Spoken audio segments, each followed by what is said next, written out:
நடைபெறும் பெண்கள் ஐக்கிய கூட்டம் உண்டு. அதிலே தெய்வ பிள்ளைகள் தவறாமல் என்ன செய்யுங்கள், கலந்து கொள்ளுங்கள். ஞாயிற்றுக்கிழமை சாயந்தரம் நமக்கு கூட்டம் உண்டு, அதற்காக ஜெபித்துக் கொள்ளுங்கள். இந்த வாரம் ஞாயிற்றுக்கிழமை சாயந்தரம் 4 மணிக்கு எங்கள் வீட்டில் வைத்து வாலிபர்கள் கூட்டம் உண்டு. அதனால் வாலிபர்கள் அனைவரும் தவறாமல் கலந்து கொள்ளும்படி உங்கள் அன்பாய் கேட்டுக்கொள்கிறோம். ஜெபியுங்கள், கர்த்தர் தாம் எங்களை ஆசீர்வதிப்பாராக. அல்லேலூயா. நாம் கடைசி காலத்தில் வாழ்ந்து கொண்டிருக்கிறோம். கடைசி காலத்தில் இருக்கிறதான தெய்வ பிள்ளைகளாகிய நீங்கள் கர்த்தரை சந்திப்பதற்கு எப்பொழுதும் ஆயத்தம் உள்ளவர்களாக இருக்கும்படி உங்கள் அன்பாய் கேட்டுக்கொள்கிறோம்.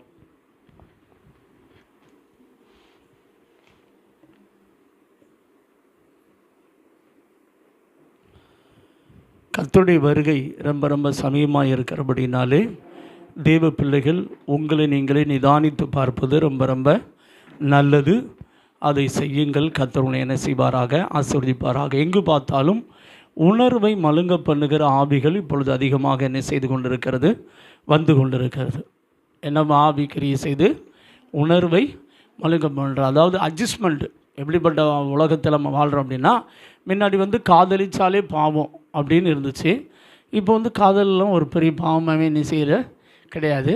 முன்னாடி குடித்தா பாவம்னு நினைப்போம். இப்போ அது ஒன்றும் தெரியல. எல்லோரும் அட்ஜஸ்ட் பண்ணிக்கிறாங்க. சரிதானா? எல்லோரும் செய்யாத தப்பா இந்த ஸ்டேஜில் எல்லோரும் என்ன செய்வாங்க, குடிக்க தான் செய்வாங்க. எல்லோரும் பாவம் செய்வாங்க. அட்ஜஸ்ட் பண்ணிக்கிடுவோம். என்ன பண்ணிக்கிடுவோம்? கண் சாடையாக விடுறது உலகத்தில் நம்ம இப்போ வாழ்ந்து கொண்டு இருக்கிறோம். என்ன சாடை? கண் சாடையா. சரிதானே? அதனால் சபை இப்போ என்ன செஞ்சிருச்சு அப்படின்னா, ஓரினை சேர்க்கையாளர்களுக்கு நம்ம அமெரிக்காலாம் பார்த்திங்கன்னா திருமணம் பண்ணி வைக்கிறோம். ஆணுக்கு ஆணே சர்ச்சுக்கு திருமணம் பண்ணி வைக்குது. பெண்ணுக்கு பெண்ணு யார் திருமணம் பண்ணி வைக்கிறா? நம்ம ஆட்கள் திருமணம் பண்ணி வைக்கிறாங்க. அப்போ இதெல்லாம் சபைன்னு சொல்லலாமா? சபைன்னே சொல்லக்கூடாது. சரிதானே? இதெல்லாம் சபை கிடையாது. சரிதானே? அதனால் கடைசி காலத்தில் நம்ம வாழ்ந்து கொண்டு இருக்கிறோம். எல்லாம் அட்ஜஸ்ட்மெண்ட்டுக்குள்ளே போய்கிட்டு இருக்குது. என்ன பெண்ணுக்குள்ளே போய்கிட்டு இருக்குது, எப்படியும் வாழலாம் அப்படின்னு சொல்லி. அதனால் தேவ பிள்ளைகளே, நம்ம கடைசி காலத்தில் வாழ்கிறோம். ரொம்ப கவனமாக இருங்க. கர்த்தருடைய ஆசீர்வாதம். நாம் வேதத்துக்கு நேராக திருப்பிக் கொள்வோமாக. எபேசியர் எழுதின நிருபம் வெளிப்படுத்தின விசேஷம் 2ஆம் அதிகாரம் 1-7 வரைக்கும் நாம் வாசிப்போமாக. வாசிங்க பார்க்க. எபேசு சபையின் தூதனுக்கு நீ எழுத வேண்டியது என்னவெனில் 7 நட்சத்திரங்களை தம்முடைய வலது கரத்தில் ஏந்திக் கொண்டு 7 பொன் குத்துவிளக்குகளின் மத்தியிலே உலாவிக் கொண்டிருக்கிறவர் சொல்லுகிறதாவது உன் கிரியைகளையும் உன் பிரயாசத்தையும் பொறுமையையும் நீ பொல்லாதவர்களை சகிக்க கூடாமல் இருக்கிறதையும் அப்போஸ்தலர் அல்லாதவர்கள் தங்களை அப்போஸ்தலர் என்று சொல்லுகிறதை நீ சோதித்து அவர்களை பொய்யர் என்று கண்டறிந்ததையும் நீ சகித்துக் கொண்டு இருக்கிறதையும் பொறுமையாய் இருக்கிறதையும் என் நாமத்தின் நிமித்தம் இளைப்படையாமல் பிரயாசப்பட்டதையும் அறிந்திருக்கிறேன். ஆனாலும் நீ ஆதியில் கொண்டிருந்த அன்பை விட்டாய் என்று உன் பேரில் எனக்கு குறை உண்டு. ஆகையால் நீ இன்ன நிலைமையிலிருந்து விழுந்தாய் என்பதை நினைத்து மனம் திரும்பி ஆதியில் செய்த கிரியைகளை செய்வாயாக. இல்லாவிட்டால் நான் சீக்கிரமாய் உன்னிடத்தில் வந்து நீ மனம் திரும்பாத பட்சத்தில் உன் விளக்கு தண்டை அதனிடத்திலிருந்து நீக்கி விடுவேன். நான் வெறுக்கிற நிக்கோலாய் மதஸ்தரின் கிரியைகளை நீயும் வெறுக்கிறாய். இது உன்னிடத்தில் உண்டு. ஆவியானவர் சபைகளுக்கு சொல்லுகிறதை காதுள்ளவன் கேட்க கடவன். ஜெயங்கொள்ளுகிறவன் எவனோ அவனுக்கு தேவனுடைய பரதீசின் மத்தியில் இருக்கிற ஜீவ விருட்சத்தின் கனியை புசிக்க கொடுப்பேன் என்று எழுது. அல்லேலூயா. இந்த நாளிலே நாம் தேவ ஆவியான ஒத்தாசையோடு தியானிக்க போகிற தேவனுடைய வார்த்தை என்னவென்றால், எபேசு சபையை குறித்து நாம் பார்க்க போகிறோம். ஆண்டவர் வெளிப்படுத்தின விசேஷத்தில் 7 சபைகளுக்கு தேவன் எழுதுகிறார். அதில் முதலாவது வெளிப்படுகிற சபை எபேசு சபை. எபேசு சபை என்றால் அன்பை இழந்த சபை என்று பொருள். எதை இழந்து போச்சு? அன்பை இழந்த சபை. அதுக்கடுத்து விட்டுவிட்ட அல்லது அசதியான சபை என்று பொருள் கொள்ளலாம். என்னது? விட்டுவிட்ட அல்லது அசதியான ஒரு சபை என்று என்ன செய்யலாம்? பொருள் கொள்ளலாம். இந்த எபேசு சபையை பார்த்தீங்கன்னா நிறுவனது பவுல் அப்போஸ்தலன். 2வது மிஷனரி பயணத்தின் போது அவன் என்ன செய்தான் என்றால் இந்த எபேசு பட்டணத்திற்கு வந்து அங்கே இந்த எபேசு சபையை என்ன செய்தான்? நிறுவினதாக நம் வேதத்தில் வாசிக்கிறோம். அப்போஸ்தலர் நடவடிக்கைகளின் புஸ்தகம் 19ஆம் அதிகாரம் 1 வாசிங்க பார்க்கலாம். அப்பல்லோ என்பவன் கொரிந்து பட்டணத்திலே இருக்கையில் பவுல் மேடான தேசங்கள் வழியாய் போய் எபேசுவுக்கு வந்தான். எங்க வந்தாரு? எபேசுக்கு வந்தார். அங்கே சில சீசரை கண்டு நீங்கள் விசுவாசிகளான போது பரிசுத்த ஆவியை பெற்றீர்களா என்று கேட்டான். அதற்கு அவர்கள் பரிசுத்த ஆவி உண்டு என்பதை நாங்கள் கேள்விப்படவே இல்லை என்றார்கள். அப்பொழுது அவன் அப்படியானால் நீங்கள் எந்த ஞானஸ்நானம் பெற்றீர்கள் என்றான். அதற்கு அவர்கள் யோவான் கொடுத்த ஞானஸ்நானம் பெற்றோம் என்றார்கள். அப்பொழுது பவுல் யோவான் தனக்கு பின் வருகிறவராகிய கிறிஸ்து இயேசுவில் விசுவாசிகளாய் இருக்க வேண்டும் என்று ஜனங்களுக்கு சொல்லி மனம் திரும்புதலுக்கு ஏற்ற ஞானஸ்நானத்தை கொடுத்தானே என்றான். இதை கேட்டபோது அவர்கள் கர்த்தராகிய இயேசுவின் நாமத்தினாலே ஞானஸ்நானம் பெற்றார்கள். அல்லாமலும் பவுல் அவர்கள் மேல் கைகளை வைத்தபோது பரிசுத்த ஆவி அவர்கள் மேல் வந்தார். அப்பொழுது அவர்கள் அந்நிய பாஷைகளை பேசி தீர்க்க தரிசனம் சொன்னார்கள். அல்லேலூயா. இங்கே கவனிங்க பாருங்கள். பவுல் அப்போஸ்தலன் எபேசு பட்டணத்துக்கு வந்த பொழுது அங்கே இருந்ததான சில மக்கள் யோவான் ஸ்நானகன் இயேசு பிறக்கிறதுக்கு முன்னாடி பிறந்த மனிதன். ஆனால் இயேசு வாழ்ந்த நாட்களில் வாழ்ந்தார். 6 மாதம் கேப்பு. இயேசுவுக்கும் அவருக்கு எவ்வளோ நாள் கேப்பு? 6 மாதம். இந்த யோவான் ஸ்நானகன் அன்னைக்கு இருந்ததான யூதர்களுக்கு பிரசங்கம் பண்ணினான். மனம் திரும்புங்கள், பரலோக ராஜ்யம் சமீபமாக இருக்குன்னு சொல்லி. அந்த காலத்தில் நிறைய பேர் என்ன செஞ்சாங்கன்னா யூதேயாவில் எங்கும் இருந்து அவன் பிரசங்கம் பண்ணுற இடத்துக்கு வந்து தங்கள் பாவங்களை அறிக்கையிட்டு அவனால் கொடுக்கப்பட்ட ஞானஸ்தானத்தை என்ன செய்தார்கள்? பெற்றார்கள். அந்த ஞானஸ்தானத்தை தான் இந்த எபேசு சபையில் இருக்கிற மக்கள் பெற்றிருந்தாங்க. இப்போ பவுல் அங்கே வந்து கேட்குறான், நீங்கள் எந்த ஞானஸ்தானம் பெற்றீங்க? யோவான் ஸ்நானம் கொடுத்தது அப்படின்னு சொன்னோடனே அவன் வந்து இயேசுவுக்கு முன்னாடி கொடுத்த ஞானஸ்தானம், நீங்கள் இப்பொழுது பிதா குமாரன் பரிசுத்தாவியின் நாமத்தில் என்ன எடுக்கணும்? ஞானஸ்தானம் எடுக்கணும்னு சொல்லி மனம் திரும்புதலை குறித்து பிரசங்கித்து அவர்களுக்காக ஜெபம் பண்ணி ஞானஸ்தானம் கொடுத்து பரிசுத்தாவினுடைய நிறைவுக்குள் நடத்தி அந்த சபையில் கிட்டத்தட்ட 1.5 வருஷத்துக்கு மேலாக அவர் தங்கி இருந்து என்ன செய்தார் என்றால் அந்த சபையை ஆரம்பித்து போனார். அதற்கு பின்பாக இந்த பவுல் அப்போஸ்தலனுக்கு பின்பாக பார்த்தீங்கன்னா தீமோத்தேயும் யோவான் என்ற அப்போஸ்தலன், அந்த அப்போஸ்தலனும் பார்த்தீங்கன்னா இந்த சபையை நடத்தினதாக சரித்திரம் சொல்லுகிறது. சரித்திரத்தில் பார்த்தீங்கன்னா இந்த சபையானது கிபி 30 170 வரைக்கும் இருந்த சபை தான் எபேசு சபை. ஆனால் இந்த எபேசு சபையில் ஆண்டவர் முதலாவதாக தன்னை அறிமுகப்படுத்தும் பொழுது இந்த எபேசு சபையில் என்னென்ன காரியங்கள் இருக்குன்னு பார்த்தீங்கன்னா அங்கே தியானால் என்று சொல்லக்கூடிய கோயில் இருந்தது. காம தேவதை. அந்த கோயிலுக்கு பேர் என்ன பேர்? தியானால். சரிதானா? இந்த தியானால் கோயில் எப்படிப்பட்டது அப்படின்னா உலகம் எங்கிலும் இருந்து இந்த தியானால் கோயிலுக்கு வருவார்கள். எபேசு பட்டணம் ஒரு வியாபார பட்டணமாக இருந்தது. அதனால் உலகம் எங்கிலும் மக்கள் வியாபாரம் என்ற போர்வையில் அங்கே வந்து அங்கே விபச்சாரம் பண்ணுவதுதான் அவங்களுடைய வழக்கமாக இருந்தது.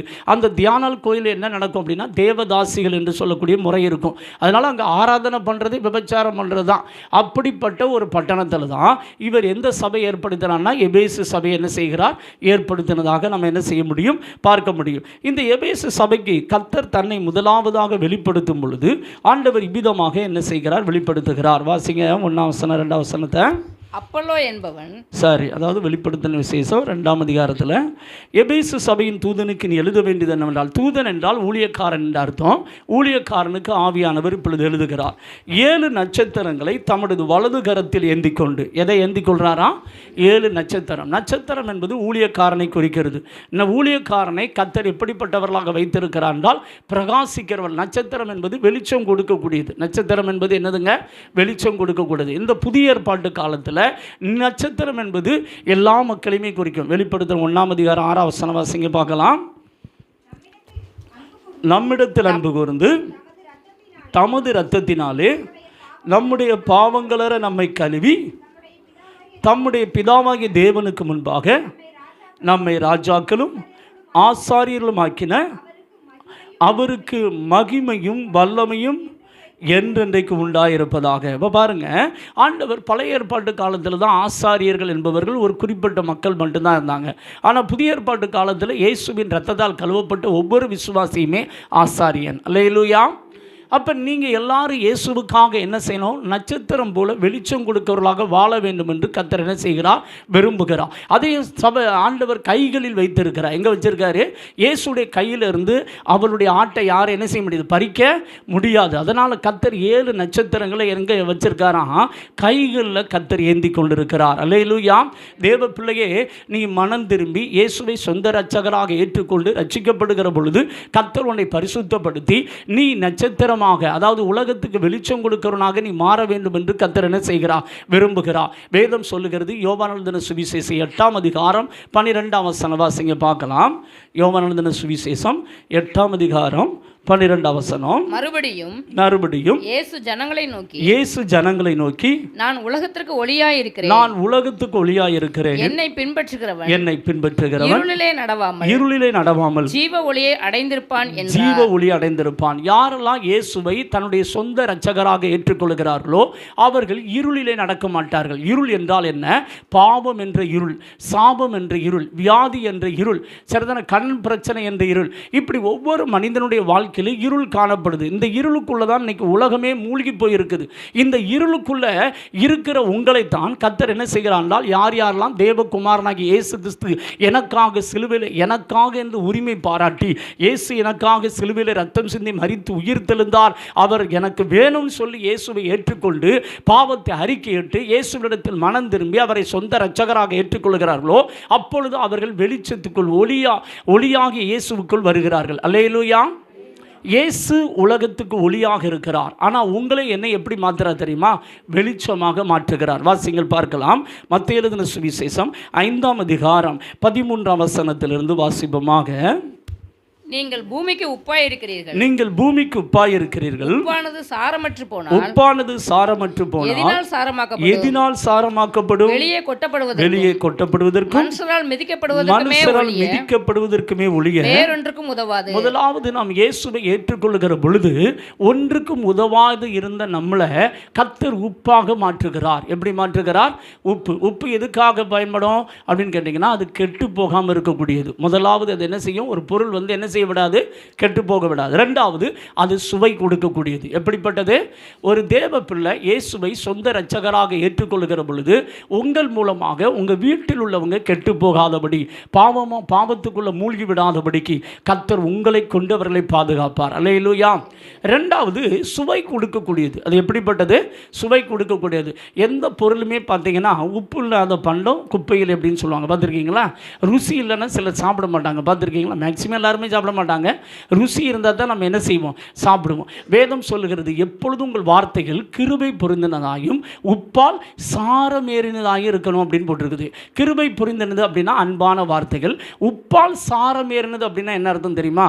சாப்பிடாதவனையும் சாப்பிட வைக்கக்கூடியது. அல்லேலூயா. அப்போ கீழ்ப்படியாதவனையும் கீழ்ப்படுத்தக்கூடிய கிருபைகளை கர்த்தர் நமக்கு தருகிறார். அல்லேலூயா. அப்போ ஆண்டவராகிய இயேசுவை நாம் ஏற்றுக்கொள்கிற பொழுது கர்த்தர் முதலாவது நம்மளை எப்படி மாற்றுகிறார் என்றால் உப்பாக மாற்றுகிறார். இரண்டாவது பாருங்க, நீங்கள் உலகத்துக்கு வெளிச்சமாய் இருக்கிறீர்கள். நீங்கள் உலகத்துக்கு வெளிச்சமாய் இருக்கிறீர்கள். மலையின் மேல் இருக்கிற பட்டணம், மலையின் மேல் இருக்கிற பட்டணம் மறைந்திருக்க மாட்டாது. இப்ப இந்த சந்திரனை நீங்க பார்த்திருக்கீங்களா? சந்திரன் வந்து தானாக வெளிச்சம் கொடுக்க முடியாது.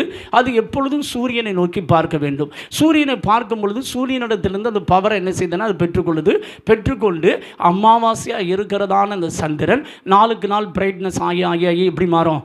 பௌர்ணமியாக மாறும். பார்த்துருக்கீங்களா? இந்த சூரியனுக்கும் சந்திரனுக்கும் இடையில் பார்த்தீங்கன்னா ஒன்று கிராஸ் ஆகும். அது என்ன அப்படின்னா பூமி.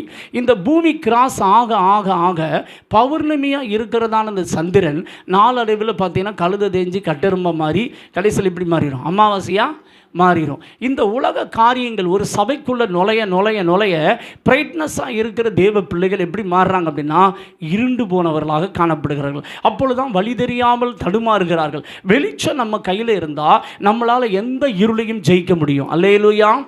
இப்போ உங்கள் கையில் ஒரு டார்ச் லைட் கொடுத்துட்டோம்னு வச்சுக்கோங்களேன், உலகம் முழுதும் இருட்டு இருந்தாலும் உங்கள் கையில் டார்ச் லைட் இருந்தால் நீங்கள் ஈஸியாக இருளை என்ன செய்ய முடியும்? தாண்டி செல்ல முடியும். நீங்கள் சென்னைக்கு போக வேண்டும் என்று இருந்தால் அந்த சென்னை தான் உங்கள் லக்காக இருக்கும் என்றால் உங்கள் கையில் இருக்கிற டார்ச் லைட்டை வந்து நீங்கள் இங்கேருந்து சென்னையை பார்க்க முடியாது.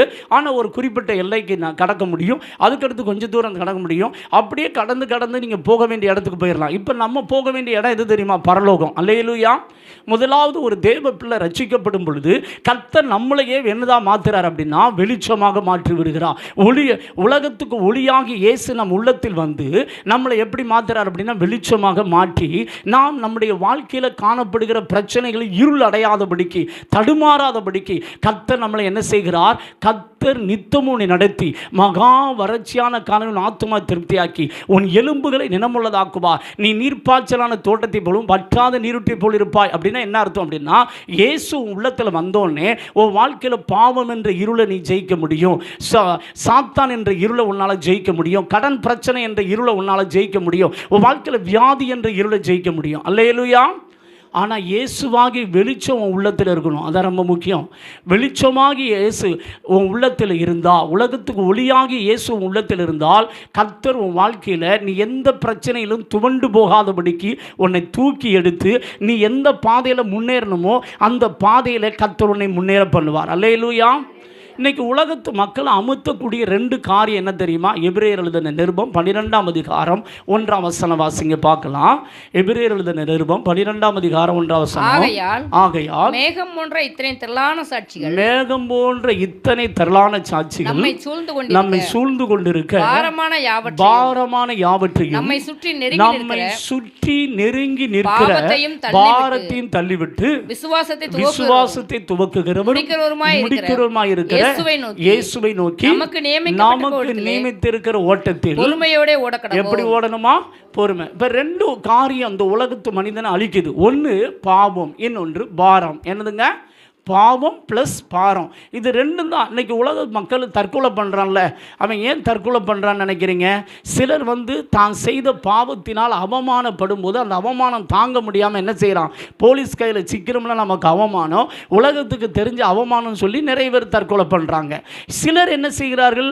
குடும்பத்தில் கடன் பிரச்சனை அதிகரிச்சிருச்சு, இதுக்கு வேறு வழி இல்லை, தற்கொலை தான் பண்ணி ஆகணும். அப்படி அந்த பாரம் ஒரு மனிதனை என்ன செய்து அழுத்துது. இன்றைக்கி உலகம் முழுதும் பார்த்தீங்கன்னா இன்றைக்கி காலேஜ் படிக்கிற பிள்ளைகளாக இருக்கலாம், மற்றபடி வேலை பார்க்குற பெற்றோராக இருக்கலாம், ஒவ்வொரு மனிதனுடைய வாழ்க்கையில் இன்னைக்கு பாரம் என்ன செய்ய தெரியுமா? அழித்து கொண்டிருக்கு. ஒரு பக்கம் பாரம் இந்த உலகம் முழுதும் நிரப்பி கொண்டிருக்கிறது, இன்னொரு பக்கம் பாவம் இந்த உலகத்தை நிரப்பி கொண்டிருக்கிறது. இந்த ரெண்டு இருளையும் ஜெயிப்பதற்கு உனக்கு தேவை என்ன தெரியுமா? வெளிச்சமாகி இயேசு உள்ளத்தில் இருக்கணும். அல்லேலூயா.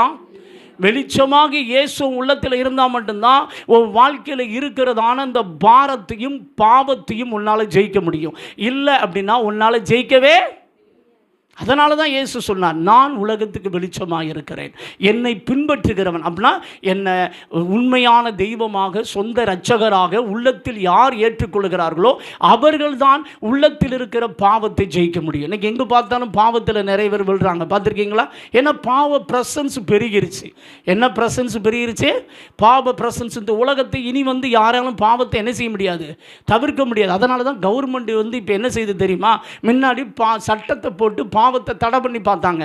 இப்போ என்ன செய்யறாங்கன்னா பாவத்தை செய், ஆனால் நாங்கள் சட்டப்படியே உனக்கு பாவம் செய்வதற்கு என்ன தருகிறோம்? அனுமதி தருகிறோம் அப்படிங்குது. என்ன தருகிறோம்? சாராயம் குடிக்க வேண்டாம்னு சொல்ல, சாராய கடையை நானே வச்சு தரேன். விபச்சாரம் பண்ண வேண்டாம்னு சொல்ல, நாங்களே அதுக்கு என்ன செய்யணும், ஓப்பன் பண்ணி தரோம். நாங்களே லைசன்ஸ் கொடுக்கணும்டா அப்படிங்க. என்ன கொடுக்குறோமா? இப்போ உலகம் அப்படி போய்கிட்டு இருக்குது தெரியுமா உங்களுக்கு? இனி வரும் காலங்கள் எப்படி நடக்க போதோ தெரில. ஏன் இதெல்லாம் நடக்குதுன்னு நினைக்கிறீங்க? யார் கையிலையும் என்ன இல்லை தெரியுமா? உலகத்துக்கு ஒளியாகி இயேசு உள்ளத்தில் இல்லை. யார் இல்லை? உலகம் முழுவதும் இருளுக்குள்ளே கிடக்குது. இந்த இருளில் நீ பிரகாசிக்க வேண்டுமானால், சபையை நீ எழும்ப வேண்டுமானால், நீ நட்சத்திரமாக வெளிச்சம் கொடுக்க வேண்டுமானால், நீ முதல்ல செய்ய வேண்டியது என்ன தெரியுமா? ஏசாயா எழுதின தீர்க்க தரிசன புஸ்தகம் 60ஆம் அதிகாரம் 1, 2, 3 வசனங்களை வாசிங்க பார்க்கலாம். எழும்பி பிரகாசி. எழும்பி பிரகாசி அப்படின்னா ஜெபம் பண்ணு. என்ன பண்ணு?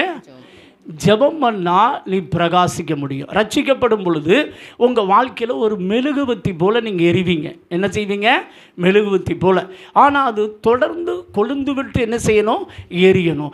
எரியணும் அப்படின்னா அந்த விளக்கில் தொடர்ந்து எண்ணத்தை ஊற்றணும் தெரியுமா? எண்ணெயை ஊற்றிக்கிடணும். அதான் ஜெபமாகிய எண்ணெய், வேத வசன தியானமாகிய எண்ணெய் என்ன செய்யணும்?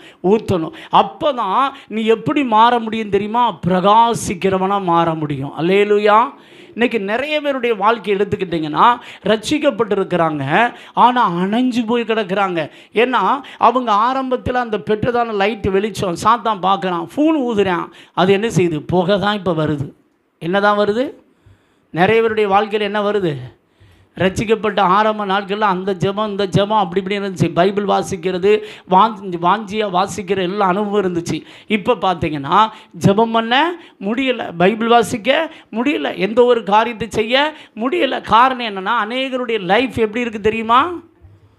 புகை வந்துக்கிட்டு இருக்குது. என்ன வந்துக்கிட்டு? பக்கத்தில் கைப்பிடிக்காங்க. உங்கள் வாழ்க்கையில் புகை வருதா இல்லை வெளிச்சம் வருதான்னு கேளுங்க.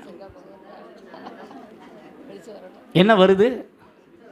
என்ன நடக்குதுன்னே தெரியல பாஸ்டர். என்ன நடக்குதுன்னே தெரியலன்னா நீங்கள் எங்கே உட்காந்துருக்கீங்கன்னு அர்த்தம். இருட்டுக்குள்ளே இருக்குன்னு இருக்கும். வெளிச்சத்தில் இருக்கிறவனுக்கு தெரியும். வெளிச்சத்தில் இருக்குன்னு நம்மளை சுற்றி என்னென்ன நடக்குது, எங்கே என்ன நண்டு போய்கிட்டு இருக்குது, என்ன பூச்சி போகுது, எங்கே கிணறு இருக்குது, எங்கே எது எது இருக்குது, எல்லா ஸ்டெப்பும் என்ன செய்ய முடியும்? கண்டுபிடிக்க முடியும். அதைத்தான் சபையை பார்த்து கர்த்தர் சொல்கிறார், எழும்பி பிரகாசி. அப்படின்னா ஜெபம் பண்ணு. அப்படின்னா நீ என்ன செய்வ தெரியுமா? பிரகாசிப்ப. உன் ஜெபத்தை அதிகரி. ஜெபம் பண்ணுவதற்கு ஏசப்பட்ட கிருபை கேளுங்க. இன்றைக்கி அநேகருடைய வாழ்க்கையில் 1 மணி நேரம் ஜெபம் கிடையாது தெரியுமா உங்களுக்கு? கடந்த நாட்களில் ஒரு சபைக்கு போயிருந்தேன். வெளியே பார்க்க நம்ம எல்லாருமே நல்லா தான் ஜெபம் பண்ணுறோம். ஆனால் ஆண்டவர் சொன்னது என்ன தெரியுமா? அந்த சபையை பார்த்து சொன்னார், இங்கே இருக்கிற அநேகர் 1 மணி நேரம் கூட ஜெபிக்கிறது இல்லை. நம்ம ஆட்கள் பெண்டியஸ்து சபை தான், ஆனால் நம்ம ஆட்கள் 1 மணி நேரம் கூட என்ன செய்கிறது இல்லை.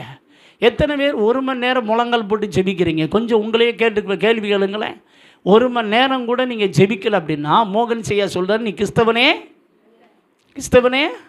ஆனால் இன்றைக்கி நிறைய பேருக்குள்ளே என்ன கிடையாது? ஜெபம் 1 மணி நேரம் கூட என்ன செய்கிறதில்ல, பண்ணுறதில்ல. பண்ணலை அப்படின்னா நீங்கள் பிரகாசிக்கலாம் முடியாது. உன் வாழ்க்கையில் வெளிச்சம் கிடைக்காது. ஆண்டவர் உன்னை கைகளில் ஏந்தி வைத்திருக்கிறது உண்மைதான். நீ நட்சத்திரமாக உலகத்துக்கு ஒளி கொடுக்க வேண்டும் உண்மைதான். ஆனால் நீ எழும்பி பிரகாசிக்க வேண்டுமானால் ஆண்டவர் சொல்லுகிற காரியம் முதல்ல ஜெபம் பண்ணு. எழும்பி பிரகாசி. உன் ஒளி வந்தது, கர்த்தருடைய மகிமை உன்மேல் உதித்தது. எப்பொழுது கர்த்தருடைய மகிமை உதிக்கும்? ஒரு தேவ பிள்ளை ஜெபிக்கும் பொழுது தான் கர்த்தருடைய மகிமை என்ன செய்யும்? உதிக்கும். நீ ஜெபிக்கல அப்படின்னா உன் வாழ்க்கையில் பிரகாசிக்கிறதுக்கு வாய்ப்பே கிடையாது. வாசிங்க பார்க்கலாம் தொடர்ந்து. இருள் பூமியையும், இதோ இருள் பூமியையும் காரிருள் ஜனங்களையும் மூடும். ஆனாலும் உன்மேல் கர்த்தர் உதிப்பார். அவருடைய மகிமை உன்மேல் காணப்படும். அவருடைய மகிமை என்ன செய்யுமா? தேவ பிள்ளையே, உன் வாழ்க்கையில் எப்பொழுது கர்த்தருடைய மகிமை காணப்படும்? இயேசு கிறிஸ்து இந்த பூமியில் வாழ்ந்த நாட்களில் உங்களை போல என்னை போல அவர் ஒரு சாதாரண மனிதனை போல வாழ்ந்தார். அவரும் பிரகாசிப்பதற்கு என்ன செய்தார் தெரியுமா? ஜெபம் பண்ணினார். இயேசு என்ன செய்தார்? ஜெபம் பண்ணார். வேதம் சொல்லுகிறது, வாசிங்க பார்க்கலாம். லூக்கா எழுதின சுவிசேஷம் 6ஆம் அதிகாரம் 12ஆம் வசனம் பாருங்க. லூக்கா எழுதின சுவிசேஷம் 6ஆம் அதிகாரம் 12ஆம் வசனம்.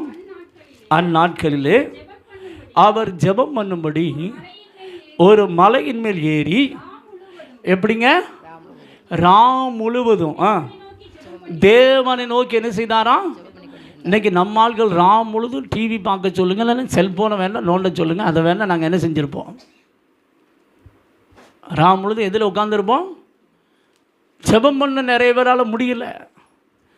இயேசு ஜெபம் பண்ணினார். அது மட்டுமல்ல, மத்தேயு எழுதின சுவிசேஷம் 17ஆம் அதிகாரம் 1-3 வாசிங்க பார்க்கலாம். 6 நாளைக்கு பின்பு இயேசு பேதுருவையும் யாக்கோபையும்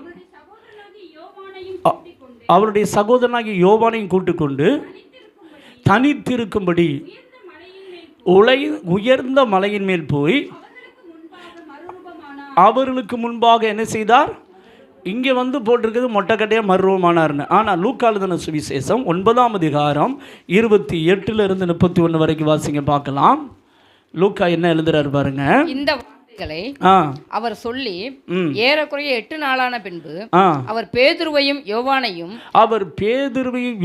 யாக்கோபையும் கூட்டிக் கொண்டு ஜெபம் பண்ணுகிறதற்கு ஒரு மலையின் மேல் ஏறினார். அவர் ஜெபம் பண்ணுகையில் அவருடைய முகரூபம் மாறிற்று. அவருடைய முகரூபம் என்ன செஞ்சுச்சான்? அல்லேலூயா. நல்லா கவனிக்கணும். உங்களுடைய வாழ்க்கையில் நீங்கள் எப்போ பிரகாசிக்க முடியும் அப்படின்னா, உண்மையை சொல்கிறேன், நேர் முழங்காலில் நின்று என்ன செய்யணும்? 20 வருஷத்துக்கு முன்னாடி சபைகள்லாம் அக்னியாக இருந்துச்சு, தெரியுமா உங்களுக்கு? இன்றைக்கி சபையில் வெளியே பார்க்க அனல் போல் காமிக்கிறோம், ஆனால் என்ன இல்லை, அனல் இல்லை. இது அனலை போல் காமிக்குது, புகை போட்டுக்கிடுது. என்ன போட்டுக்கிடுது? மகிமை கிடையாது. லைட் வெளிச்சத்தை என்ன செய்யுது? இதுதான் லைட்டாக இருக்கணும், ஆனால் இப்போ என்ன போட்டுக்கிறாங்க? லைட்டை போட்டுக்கிறாங்க. புகை, கர்த்தருடைய மகிமை இறங்கி வந்து மகிமை தான் அப்படி புகையாக இருக்கணும். ஆனால் நம்ம ஆட்கள் என்ன செய்கிறான்?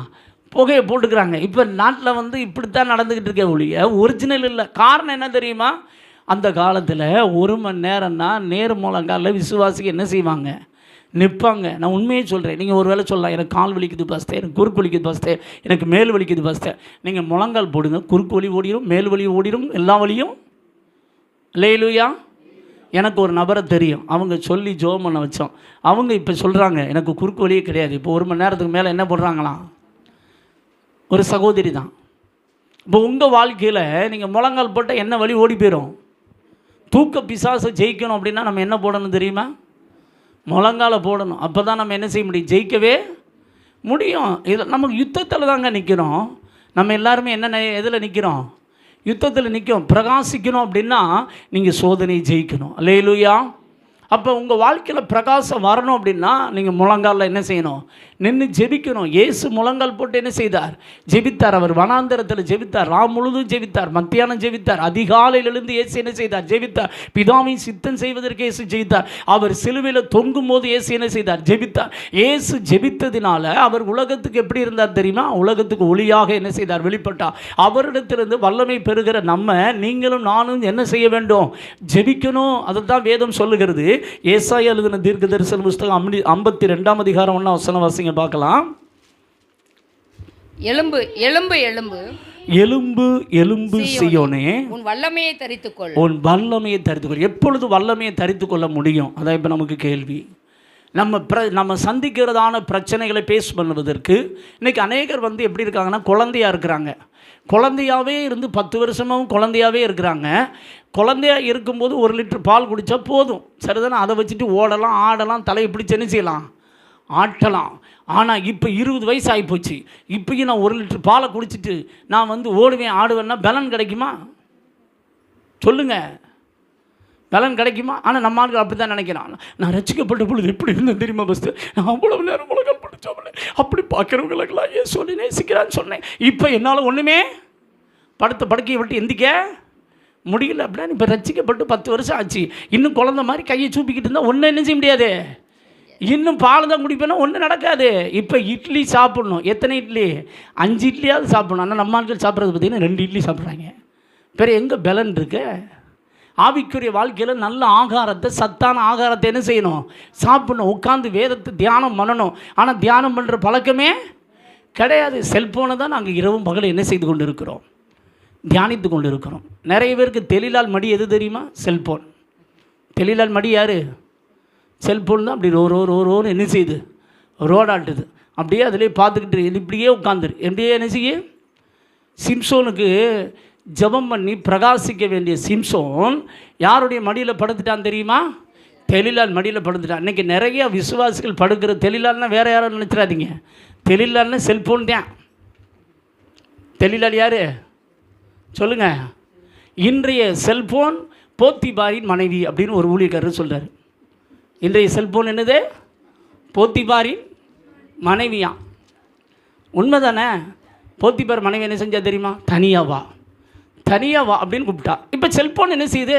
நீங்கள் நல்லா கவனிங்களேன். செல்ஃபோன் வச்சுருக்கலாம் தனியாக போயிடுவான். பார்த்துருக்கீங்களா? செல்ஃபோன் வச்சுருக்கலாம் என்ன செய்வான்? தனியாக போவான். தனியாக போய் என்ன செய்யும்? நம்ம டயத்தை என்ன செய்வோம்? அதுலேயே செலவு பண்ணும். இப்படியே என்ன செய்யுது? இந்த கை இப்படியே போய்கிட்டு இருக்கு. பார்த்துருக்கீங்களா? அது நைட்டு 12 மணிக்கு உட்காந்துருக்க நேரத்தை நீங்கள் நல்லா கவனிச்சு பாருங்களேன். நைட்டு 12 மணிக்கு ஸ்டேட்டஸ் வைக்கிறாங்க. என்ன வைக்கிறாங்க? 1 மணிக்கு ஸ்டேட்டஸ் வச்சுருக்கான். 3 மணிக்கு. ஏன்டா இயேசுவை தேடுவீங்களா தேட மாட்டீங்களான்னு தெரிய மாட்டேங்குது. காலையில் 3 மணிக்கு ஸ்டேட்டஸ் வைக்கிறாங்க, 4 மணிக்கு வைக்கிறாங்க. இதெல்லாம் யாரோட ஐக்கியம் வைக்க வேண்டிய நேரம்? தேவனோடு டயத்தை ஸ்பெண்ட் பண்ண வேண்டிய நேரம். நம்மளுக்கு தெளிலால் மடியும் போத்திபார் மனைவியும் தான் என்ன செய்கிறா? தனியாக கூப்பிட்றா. இயேசுவோடலாம் டயத்தை என்ன செஞ்சிடாத, ஸ்பெண்ட் பண்ணிடாத. உனக்கு நான் என்ன செய்கிறேன்? அவர் சொன்னது யோசித்து பார்த்தேன். அது கரெக்டாக தான் செய்யுது. சரி தானே? அந்த தனியாக தான் என்ன செய்யுது? கூப்பிடுது. தனியாக செல்ஃபோன் வச்சு நீங்களே நல்லா கவனிச்சு பாருங்களேன். நீங்கள் எப்போ செல்ஃபோனோடு உட்காந்துருப்பீங்க? உங்களையே நீங்கள் வாட்ச் பண்ணி பாருங்கள். எப்போ உட்காந்துருப்பீங்க சொல்லுங்கள்?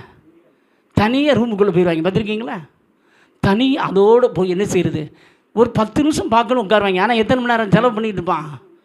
1 மணி நேரம் 1.5 மணி நேரம். அப்படி ஒன்று தான் பார்க்கணும், ஓப்பன் பண்ணுவோம். அதுக்கடுத்து பார்த்தீங்கன்னா அப்படி இன்னொன்று, அதுக்கடுத்து பார்த்தீங்கன்னா இன்னொன்று, அதுக்கடுத்து பார்த்தீங்கன்னா இன்னொன்று. அப்படியே நம்மளை என்ன செஞ்சிடும்? தெளிலால் மடியில் படுக்க வச்சு உன்னை மொட்டை பாசாக மாற்றி விட்டுருவான். ஜெபம் பண்ணுறது ப்ரெசன்ஸை என்ன செஞ்சிருவா? நீ காத்திருந்து பெற்றுதான அபிஷேகத்தை என்ன செஞ்சிருவீங்க? இழந்து போவேன். கூட்டத்துக்கு வந்து அபிஷேகத்தை பெற்றிருப்பீங்க. அங்கே போனோடனே தெளிலால் மடி ஆசையாக கூப்பிடும். சரிதானே? வீட்டுக்கு போனோன்னே என்ன கூப்பிடும்?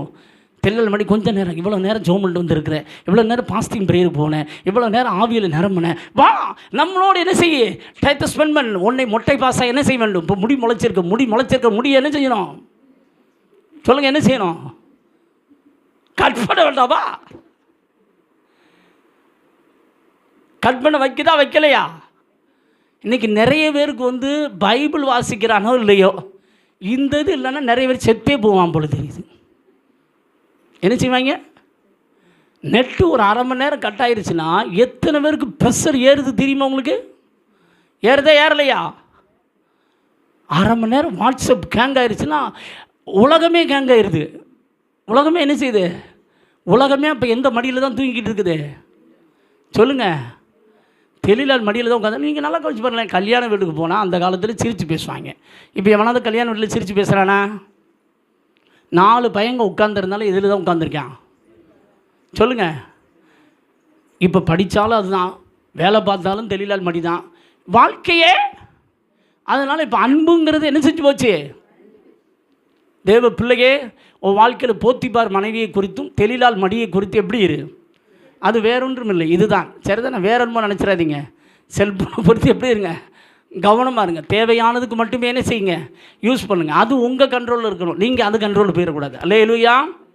சரிதானே? அப்படி இருந்தீங்கன்னா நல்லது. இப்போ ஆண்டவர் சொல்றார் பாருங்க, எலும்பு எலும்பு சியோனே உன் வல்லமையை தரித்துக்கொள். பரிசுத்த நகரமாகிய எருசலேமே, பரிசுத்த நகரமாகிய எருசலேமே, அலங்கார வஸ்திரங்களை உன் அலங்கார வஸ்திரங்களை என்ன செய்? உடுத்திக்கொள். இதெல்லாம் எப்போ நடக்கும்? நீ ஜெபிக்கும் பொழுதும் வேதத்தை தியானிக்கும் போதுதான் நீ வல்லமையை பெற்றுக்கொள்கிறாய். இந்த உலகத்தில் வாழ்கிற ஒவ்வொரு வினாடியும், இந்த உலகத்தில் நம்ம பிறந்த நாள் முதல் சாகு வரைக்கும் ஒவ்வொரு நாளும் ஒவ்வொரு பிரச்சனை நமக்கு வரத்தான் செய்யும். பல அலைகளை நாம் சந்திக்க தான் வேண்டியிருக்கும். ஆனால் அந்த அலைகளை ஜெயிக்க வேண்டுமானால் நீ தேவனிடத்திலிருந்து என்னத்தை பெற்றுக்கொள்ளணும் தெரியுமா? வல்லமையை பெற்றுக்கொள்ளணும். அந்த வல்லமையை பெறுகிற இடம் எது தெரியுமா?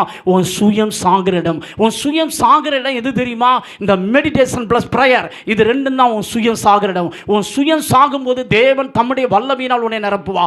அவர் தம்முடைய வல்லமையை தரும்போது நீ இந்த உலகத்தை ஜெயிப்ப. அல்லேலூயா.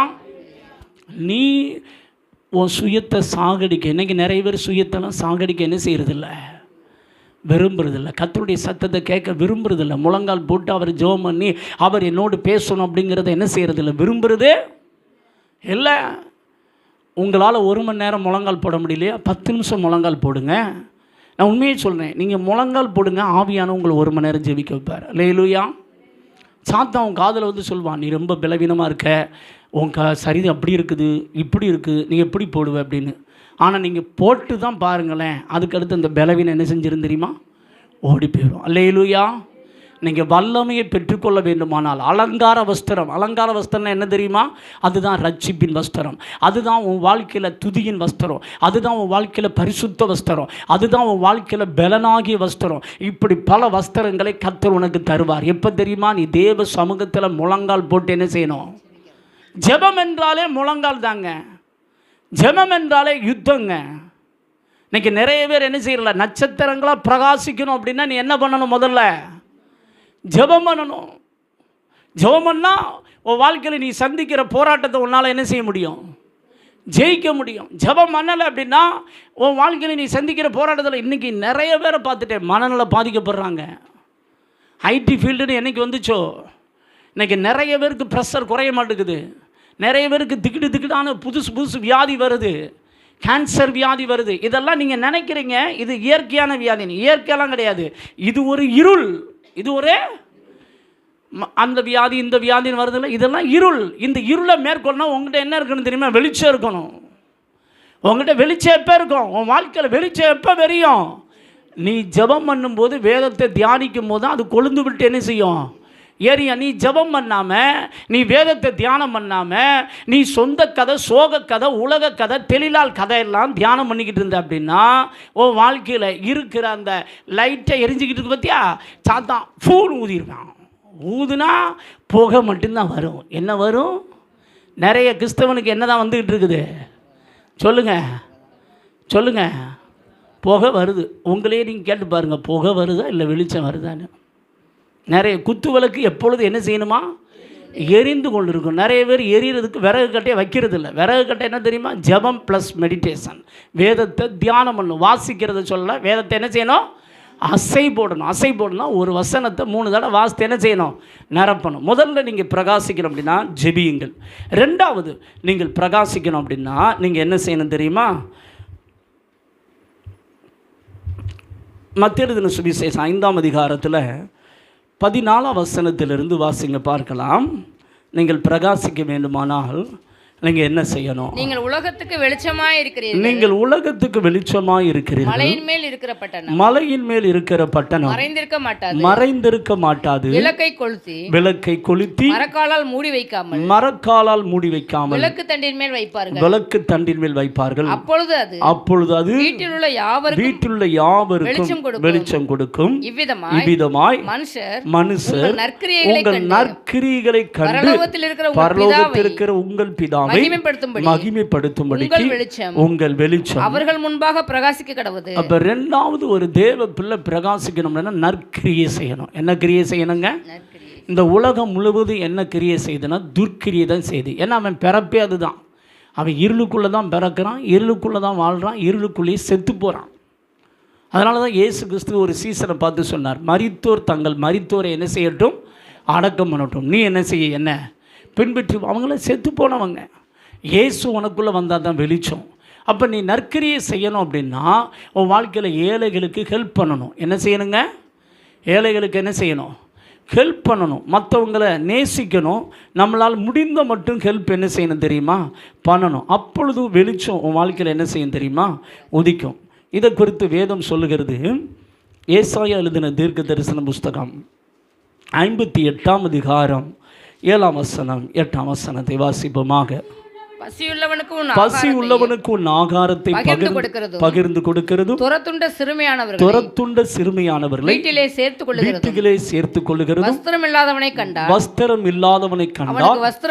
அவனுக்கு வஸ்திரம் கொடுக்கிறதும் உன் மாம்சமானவனுக்கு உன்னை ஒழிக்காமல் இருக்கிறதல்லவோ எனக்கு உகந்த உபவாசம். எது உகந்த உபவாசம் சொல்றாரு பாருங்க. இந்த நற்கிரியை செய்யும் போது நம்ம பிரகாசிப்போம். நம்ம மாம்சமானவனுக்கு நிறைய வேலைகள் நம்ம என்ன செய்கிறோம்? ஒழித்து கொள்கிறோம். எவனாவது கடன் கேட்க வந்தானே ஓடி போயிருந்தோம். என்ன செஞ்சிருந்தோம்? யாராவது கேட்டாங்கன்னா என்கிட்ட ஒன்றுமே இல்லைன்னா பஞ்சப்பாட்டு பாடுறோம். என்ன பாட்டு பாடுறோம்? இருக்கும்போது இருக்குன்னு சொல்லுங்கள், இல்லாத பொழுது இல்லைன்னு சொல்லுங்கள். அதை விட்டு மாற்றி என்ன செய்யாதீங்க, பேசாதீங்க. நீங்கள் சாப்பிட்றதில் கொஞ்சம் மற்றவங்களுக்கு என்ன செய்யுங்க? கொடுங்க. எல்லாமே உங்களுக்குன்னு என்ன செய்யாதீங்க. எவ்விதமாக உங்கள் நற்கிரியை கண்டு பரலோகத்தில் இருக்கிற உங்கள் பிதாவை என்ன செய்யணுமா? கடந்த நாட்களில் ஒரு ஃபேமிலியை அடியேன் பார்க்க முடிந்தது. உண்மையாகவே சொல்கிறேன், அந்த வயசான தாத்தா பாட்டி அவங்க சொன்னாங்க, ஐயா நீங்கள் ஹெல்ப் பண்ணுறதுனால நான் நல்லாயிருக்கும், உங்கள் ஆண்டவருக்கு சோத்துறோம் அப்படின்னு சொன்னாங்க. பாருங்கள், நமக்கு ஹெல்ப் பண்ணும்போது ஆட்டோமேட்டிக்காக மக்கள் யாரை மகிமைப்படுத்துகிறான்? யாரை மகிமைப்படுத்துகிறான்? ஏசப்பா மகிமைப்படுத்துகிறாங்க. யோசித்து பாருங்களேன். அப்போ உங்களால் மற்றவங்களுக்கு, ரோட்டில் இருக்கிறவங்களுக்கு சாப்பாடு வாங்கி கொடுங்க. இப்படி நீங்கள் செஞ்சால் நீங்கள் பிரகாசிக்க முடியும். அல்லேலூயா. மூன்றாவதாக நீங்கள் பிரகாசிக்க வேண்டுமானால் எபேசியர் எழுதின நிருபம்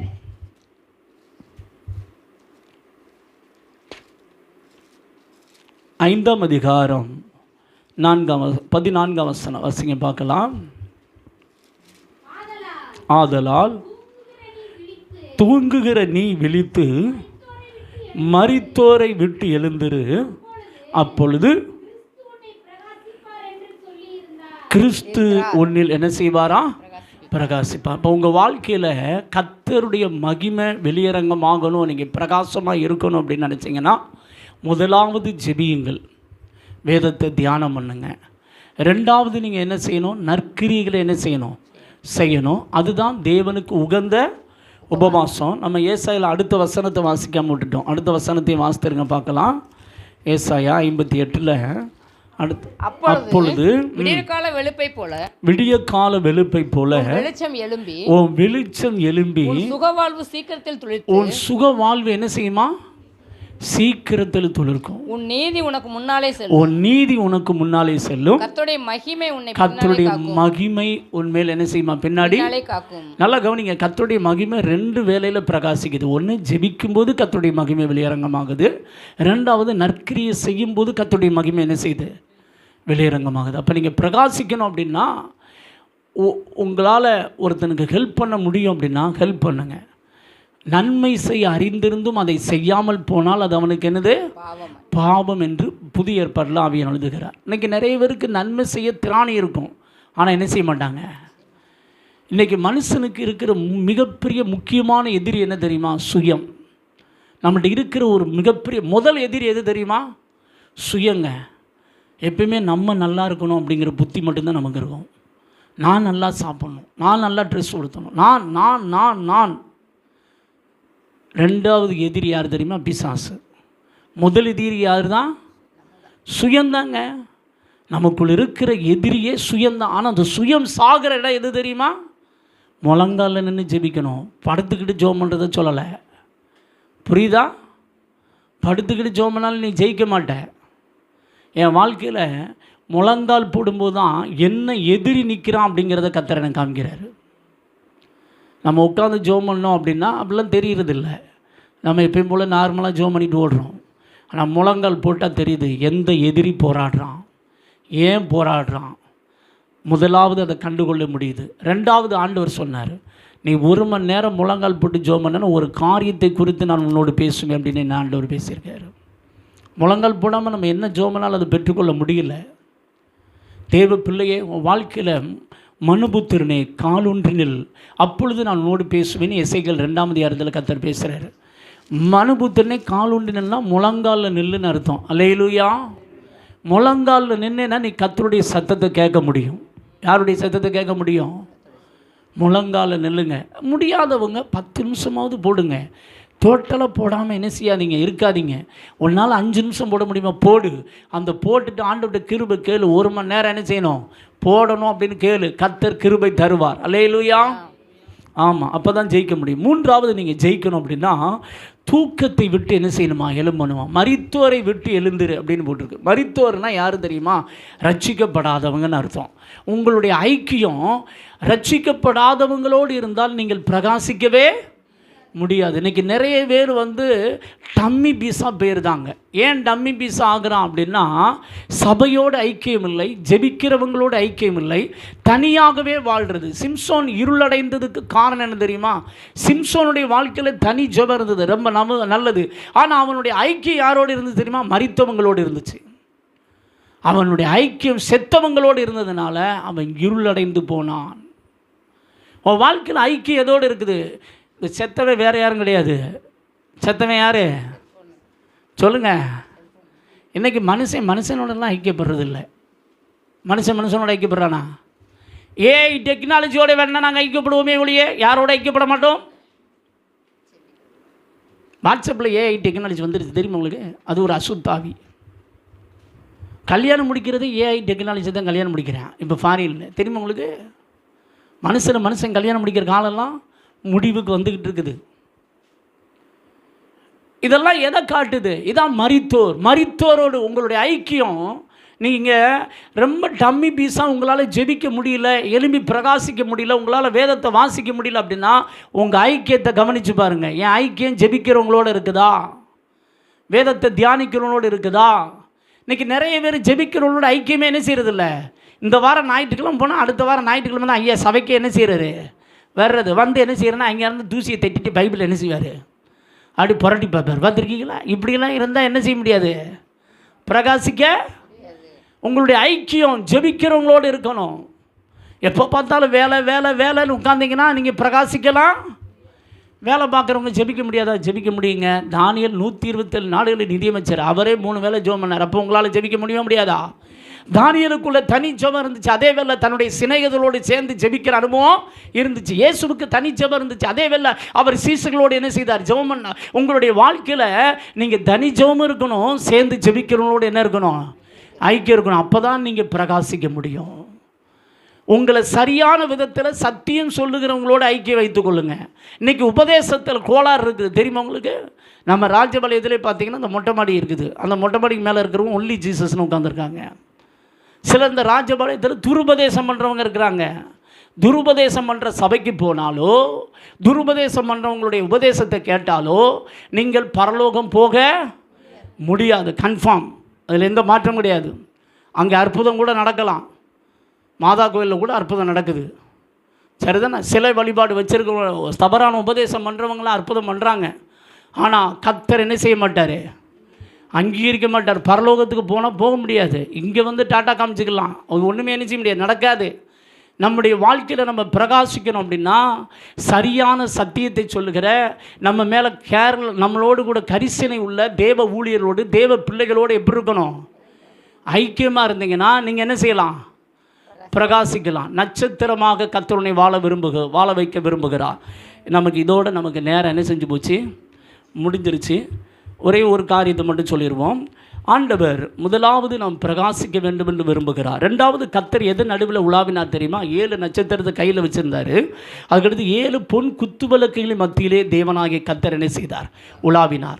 ஆண்டவர் நம் சபைக்குள்ளே உலாவுகிற தேவன். இயேசு கிறிஸ்து பரலோகம் போனாலும் தமது பரிசுத்தாவியின் மூலமாக சபையின் நடுவில் இயேசு கிறிஸ்து என்ன செய்து கொண்டிருக்கிறார்? உலாவிக் கொண்டிருக்கிறார். நீ நானும் தான் சபை. இந்த சபையில் என்ன இருக்கணும் அப்படின்னா பரிசுத்தம் இருந்தால் தான் சபையில் கர்த்தர் உலாவுவார். இந்த சபையில் விக்கிரக ஆராதனை இருந்தால் கர்த்தர் என்ன செய்ய மாட்டார்? உலாவ மாட்டார். கடைசி சபை பார்த்தீங்கன்னா லவோதிக்கேயா சபை. இந்த சபையில் பார்த்தீங்கன்னா கர்த்தர் வந்து சபையை விட்டு வெளியே வந்துட்டார். இன்றைக்கி நம்ம வாழ்கிற காலம் லவோதிக்கேயா சபையின் காலம், கடைசி காலம். இந்த கடைசி காலத்தில் நிறைய சபையை விட்டு கர்த்தர் எங்கே இருக்கார் தெரியுமா? வெளியே நிற்கிறார். கதவை தட்டிக்கிட்டு இருக்காரு. ஒருவனின் சத்தத்தை கேட்டு கதவை திறந்தால் அவனுடைய வாசம் பண்ணுவேன் கர்த்தர் சொல்றார். தேவ பிள்ளையே, உன் வாழ்க்கையில் உலகத்துக்கு ஒத்த வேஷம் தரித்திருந்தால், பாவத்தோடு நீ சஞ்சரித்து கொண்டிருப்பாய் என்றால் உன் வாழ்க்கையில் வந்து கர்த்தர் உலாவவே முடியாது. உலாவ வேண்டுமானால் நீங்கள் செய்ய வேண்டிய காரியம் வீட்டில் போய் வாசித்துக்கோங்க. லேவியராகமம் 12ஆம் அதிகாரத்தில் ஆண்டவர் சொல்றார், நான் உன் நடுவில் உலாவ விரும்புகிறேன், நான் உன் நடுவில் உலாவுகிற கர்த்தர் என்று கர்த்தர் சொல்லுகிறார். அது மட்டுமல்ல, 2 கொரிந்தியர் 6ஆம் அதிகாரம் 14 18 வரைக்கும் ஆண்டவர் சொல்லும்போது அதை மட்டும் வாசிங்க பார்க்கலாம். 2 கொரிந்தியர் 6ஆம் அதிகாரம் 14 18. அந்நிய நுகத்திலே அவிசுவாசிகளுடன் பிணைக்கப்படாதிருப்பீர்களாக. நீதிக்கும் அநீதிக்கும் சம்பந்தம் ஏது? ஒளிக்கும் இருளுக்கும் ஐக்கியம் ஏது? இருள்னா வேற யாருமே கிடையாது, ரட்சிக்கப்படாதவங்களாம் யாரு தான்? ஹலோ, நம்ம ஆட்கள் பார்த்தீங்கன்னா அங்கே போய் டென்ட் போட்டு உட்காந்துருந்தான். 3 நாள் கல்யாணம், 4 நாள் கல்யாணம்னு. அதுக்கடுத்து அங்கே ஜெபமே பண்ண மாட்டாங்க. பிற பார்த்தீங்கன்னா இங்கே வந்து ஜெபம் உட்காந்தா தூக்கமாக வருது பாஸ்டர். 3 நாள் பைபிளே வாசிக்கலை. இருளோடு ஐக்கியம் வச்சுட்டு வந்தால் எங்கே ஜெபம் பண்ணுவேன்? நீயே அங்கே போனவொடனே தான் ஊதி விட்டுருவானே, ஃபூன்னு ஊதி உனக்கு இருக்கிறதும் பஞ்சர் ஆகி போகுமே. இப்போ பஞ்சரான ஆள் நீ, எப்படிப்பட்ட ஆள்? பஞ்சர். ஐக்கியத்தை குறித்து கவனமாக இருங்க, சரிதானே? எல்லாரோட அன்பு காட்டணும், ஆனால் ஐக்கியத்தை குறித்து கவனமாக இருக்கணும். அல்லேலூயா. அன்பு காட்டுவது வேற, ஐக்கியப்படுவது வேற. வாசிங்க பார்க்கலாம். கிறிஸ்துவுக்கும் பேலியாளுக்கும் இசைவேது. கிறிஸ்துவுக்கும் பேலியாளுக்குன்னா ரட்சிக்கப்படாதவங்களுக்கும் தேவ பிள்ளைகளுக்கும் ஐக்கியம் ஏது? அவிசுவாசியுடன் விசுவாசிக்கு பங்கேது. தேவனுடைய ஆலயத்துக்கும் விக்கிரகங்களுக்கும் சம்பந்தம் ஏது? நிறைய பேர் இயேசு போட்டாவே வாங்கி வச்சுக்கிறாங்க. இயேசு போட்டா உங்க வீட்டுக்குள்ள என்ன செய்யக்கூடாது? இருக்கக்கூடாது. மெழுகுவர்த்தி பொருத்தக்கூடாது. மாதா சிலை போடக்கூடாது. இயேசு டாலர் போடலாமா? போடக்கூடாது. சரிதானா? இதெல்லாம் என்னது? விக்கிரக ஆராதனை. இயேசு இப்படி தான் இருப்பாருன்னு நமக்கு தெரியவே. அவர் ஆவியா இருக்கிற, ஒளியா இருக்கிறார். அல்லேலூயா. ஆமா. வாசிங்க. நான் அவர்களுக்குள்ளே வாசம் பண்ணி அவர்களுக்குள்ளே உலாவி அவர்கள் தேவனாய் இருப்பேன். அவர்கள் என் ஜனங்களாய் இருப்பார்கள் என்று தேவன் சொன்னபடி நீங்கள் ஜீவனுள்ள தேவனுடைய ஆலயமாய் இருக்கிறீர்களே. ஆனபடியால் நீங்கள் அவர்கள் நடுவிலிருந்து புறப்பட்டு பிரிந்து போய் அசுத்தமானதை தொடாதீர்கள் என்று. அசுத்தமானதை என்ன செய்யக்கூடாதான்? அப்போ உலக மக்களை போல எப்படியும் வாழலாமா பாஸ்டர்? வாழ முடியாதுங்க. துன்மார்க்கருடைய ஆலோசனையின்படி நடவாத, பாவிகளுடைய வழியில் நிற்காத, பரியாசக்கார உட்காரும் இடத்துல உட்காராத. முதல்ல ஆலோசனை கேட்குறோம், ரெண்டாவது அதை கவனிக்க ஆரம்பிப்போம், மூணாவது அவனோட உட்காந்து டெண்டு போட்டு ஐக்கியப்பட்டுருவோம். என்ன பண்ணுவோம்? அதான் அதோடைய அர்த்தம். அப்படி இல்லாமல் இரவும் பகலும் கர்த்தருடைய வேதத்தை சிந்திக்கணும். நம்ம வாழ்கிறது ஒரே ஒரு வாழ்க்கை. நல்லா கவனிச்சுக்கோங்க. பரலோகம் போகணும் அப்படின்னா தேவ பிள்ளையே உலகத்துக்கு ஒத்த வேஷம் தரித்தேனே நீ எங்கே போக முடியாது. பரலோகத்துக்கு போகிற ரொம்ப கூட்டம் நினைக்காதீங்க. நோவா காலத்தில் 8 பேர் தான் ரசிக்கப்பட்டது போல் இந்த உலகம் முழுதும் அழிக்கப்படும். நீங்கள் நம்ம ஆண்டவர் இரக்கமுள்ளவர் நிறைய பேர் நினச்சிக்கிட்டு இருக்காங்க. இரக்கமுள்ளவர் தான், ஆனால் அதே வேளை நீதி செய்கிற தேவன். அத்தனை பேர் அன்னைக்கு 600 கோடி மக்கள் தொகை இருந்ததா வேத பண்டிதர் சொல்கிறாங்க. 600 கோடி பேரில் எத்தனை பேர் தான் காப்பாற்றப்பட்டான்? நல்லா கவனிக்கணும். பாவம் இருக்கிற உலகத்தை கர்த்தர் கண்சாடைய விடுவார்னு மட்டும் நினைக்காதீங்க. இன்றைக்கி உலகம் முழுதும் பாவம் பெருகிருச்சு. கர்த்தர் நீதியுள்ள நியாயாதிபதியாக உலகத்தை அழிக்க போகிறாரு.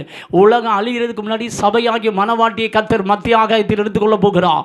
அதில் யார் போவானா? பரிசுத்தம் உள்ளவன் தான் தரிசிக்க முடியும். பரிசுத்தம் இல்லாமல் தேவனை என்ன செய்ய முடியாது. உன் இஷ்டம் போல வாழாத, தேவன் விரும்புகிறபடி வாழுங்க. அல்லேலூயா. அவர்கள் நடுவிலிருந்து புறப்பட்டு அசுத்தமானதை தொடாதிருங்கள் என்று கர்த்தர் சொல்கிறார். அப்பொழுது நான் உங்களை ஏற்றுக்கொண்டு உங்களுக்கு பிதாவாய் இருப்பேன், நீங்கள் எனக்கு குமாரரும் குமாரத்திலும் இருப்பீர்கள். அப்ப நல்லா கவனிக்கணும். தேவ பிள்ளையே, பொன் குத்துவிளக்கில் மத்தியில் உலாவினா உனக்குள்ள உலாவுகிறா, உன் வீட்டுக்குள்ள உலாவ விரும்புகிறா. உனக்குள் உலாவ வேண்டுமானால் நீ அசுத்தமானவர்களோடு ஐக்கிய வைத்துக் கொள்ளக்கூடாது, ஜெபிக்கிறவங்களோட ஐக்கிய வைத்துக் கொள்ளக்கூடாது, பாவம் செய்கிறவங்களோடு நாய்களோடு ஐக்கிய வைத்துக் கொள்ள. நாய்னா யாரு தெரியுமா? சபைக்கு வர்றவங்களே நாய் பிரிவு இருக்குது, சபைக்கு வர்றவங்களே பன்றி பிரிவு இருக்குது. சபைக்கு வருவாங்க, நாய் பிரிவுனா தான் கக்கினதை திரும்ப என்ன செய்யும்? எத்தனை தடவை அவனுக்கு சத்தியத்தை சொன்னாலும் திரும்ப திரும்ப பாவம் செய்வான். அப்படிப்பட்டவங்களை நீங்கள் திருத்திடலாம் நினச்சி ஐக்கிய வச்சிங்க, உங்கள் நிலைமை பரிதாபமாகி போவோம். புரியுதா? சில பன்றிக்குட்டிகள் சபைக்கு வரும், சில நாய்க்குட்டிகள் சபைக்கு வரும். நீ அவனை திருத்திடலாம்னு முயற்சி பண்ணாதான், அவன் விழுந்தது தான். கர்த்தர் 2-3 டைம் தான் சான்ஸ் கொடுப்பார், அதுக்கடுத்து ரிஜெக்டட் அப்படின்றவாரு. ஆனால் அந்த கலை கர்த்தருடைய வருகை மட்டும் இருக்கும். அதனால் உங்களுக்கு தெரியும், சில சபைக்கு வந்து திரும்ப திரும்ப திரும்ப பாவம் செய்கிறான் அப்படின்னா அவனை என்ன செய்யாத, கண்டுக்கிடாத. ரிஜெக்டட், கர்த்தர் ரிஜெக்டட் பண்ணிட்டாருன்னு அர்த்தம். அது மாதிரி பன்னிக்குட்டி, அது உலகம்தான் தஞ்சம்னு உட்காந்துருக்கும். ஞாயிற்றுக்கிழமை மட்டும் டாட்டா காமிக்கும். இப்படிப்பட்டவங்களை என்ன செய்யாதீங்க. ரட்சிக்கப்படாதவங்களுக்கு உபதேசம் பண்ணுங்க. ரட்சிக்கப்பட்டு இப்படி சிலர் துணிகரமாக பாவம் செய்வான். அப்படிப்பட்டவங்களை விட்டு விலகிருங்க. அப்போ தான் நீங்கள் உங்கள் நடுவில் கர்த்தர் என்ன செய்வார். ரெண்டாவது, கர்த்தர் உங்கள் நடுவில் உலாவணும் அப்படின்னா யாத்திராகமம் உபாகமம் 23ஆம் அதிகாரம் 14ஆம் வசனத்தை மட்டும் வாசிங்க பார்க்கலாம். 10லிருந்து 14 வரைக்கும் வாசிக்கலாம். நம்ம 14. உன் தேவனாகிய கர்த்தர் உன்னை ரட்சிக்கவும் உன் சத்துருக்களை உனக்கு ஒப்பு கொடுக்கவும் உன் பாளையத்திற்கு உலாவிக் கொண்டிருக்கிறார். ஆகையால் அவர் உன்னிடத்தில் அசுசியான காரியத்தை கண்டு உன்னை விட்டு போகாதபடிக்கு உன் பாளையம் எப்படி இருக்கணுமா? நல்லா கவனிக்கணும். முதல்ல நீ பிரகாசிக்கணும் கர்த்தர் விரும்புகிறார். ரெண்டாவது, கர்த்தர் உன் நடுவில் என்ன செய்ய விரும்புகிறார்? உலாவிக் கொண்டிருக்க விரும்புகிறார். உலாவ வேண்டுமானால் உன்னுடைய ஐக்கியம் கரெக்டாக என்ன செய்யணும்? இருக்கணும். அப்போ தான் கர்த்தர் என்ன செய்வார்? உலாவார். ரெண்டாவது, உன் பாளையம் பரிசுத்தமாக இருக்கணும். பாளையம்னா வீடை குறிக்குது. நம்ம இருக்கிற இடத்துல ஒற்றை கிற்ற துவைக்காமல் இருக்கிறது. சரிதான? சில வீடுகள்லாம் பார்த்தீங்கன்னா இப்படி கன்றாவிய கிடக்கும். பார்த்துருக்கீங்களா? வீட்டுக்குள்ளே போனாலே முச்சின்னு இருக்கும். அப்படிப்பட்ட வீடுக்குள்ளே கர்த்தர் என்ன செய்ய முடியாது, உலாவ. அது மாதிரி நீங்கள் இருக்கிற தெருவில் முடிஞ்ச அளவுக்கு உங்கள் வாசலாக இருந்தால் சுத்தம் பண்ணுங்க. அல்லேலூயா. நிறைய பேர் கண்டுக்கிறதே கிடையாது. அடுத்த வீட்டு பிள்ளை வந்து கக்கா போயிட்டு உட்காந்துருக்கோம், அது நாத்தம் பார்த்திங்கன்னா தாங்க முடியாது. இப்படிலாம் இருக்கக்கூடாது. நம்ம இருக்கிற பாலம் எப்படி இருக்கணும், நம்ம வீட்டில் இருக்கிற லெட்டின் எப்படி இருக்கணும், சுத்தமாக இருக்கணும். யாராவது வந்து ஹார்ட் அட்டாக் வந்துடக்கூடாது, என்ன செஞ்சிடக்கூடாது, ஹார்ட் அட்டாக் வந்து என்ன செஞ்சிடக்கூடாது, செத்து போயிடக்கூடாது. சரிதானே? உங்களுக்கே சில வேளை ஹார்ட் அட்டாக் வந்துடும், கவனமாக இருங்க. சரிதானே? உங்கள் வீட்டை எப்படி வச்சுருங்க, 2 வாரத்துக்கு ஒருக்காவது வீட்டை கழுவுங்க. இந்த ஸ்க்ரீன் துணி இருக்குது பார்த்தீங்களா, என்ன துணி, அதை கொஞ்சம் சோப்பு போட்டு வைங்கய்யா. சரிதானே? வரும்போது கிறங்கி கீழே விழுந்துடாமல். ஏசப்படி கிருபையினால் எங்களுக்கு அதெல்லாம் தாங்கிறதுக்கு பலன் தந்ததுனால பல வீடுகளுக்கு போய் நாங்கள் தாங்கி கொள்கிறோம். ஆனால் என் மனைவிக்கெல்லாம் அதெல்லாம் தாங்கிறதுக்கெல்லாம் பலன் இருக்காது.